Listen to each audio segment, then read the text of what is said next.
अन्नदाता सुखी भव, अन्नदाता सुखी भव।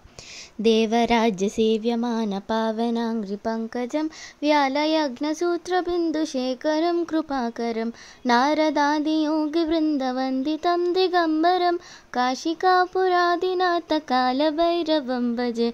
भानुकोटिभास्वरं भवाद्वितारकं परं नीलकण्ठमीप्सितार्धदायकं त्रिलोचनं कालकालमम्बुजाक्षमक्षशूलमक्षरं काशिकापुरादिनाथकालभैरवं भजे।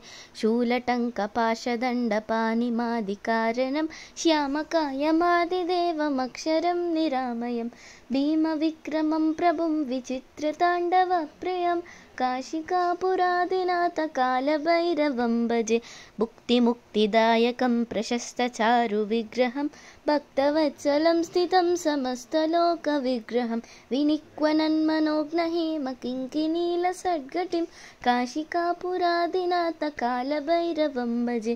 धर्मसेतुपालकं त्वधर्ममार्गनाशकं कर्मपाशमोचकं शुशर्मदायकं विभुं स्वर्णवर्णशेषपाशशोभिताङ्गमण्डलं काशिकापुरादिनाथकालभैरवं भजे।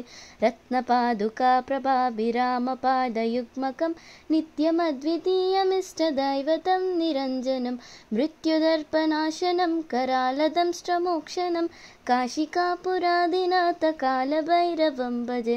अट्टहासभिन्नपद्मजाण्डकोशसन्ततिं दृष्टिपातनष्टपापजालमुग्रशासनम् अष्टसिद्धिदायकं कपालमालिकाधरं काशिकापुरादिनाथकालभैरवं भजे।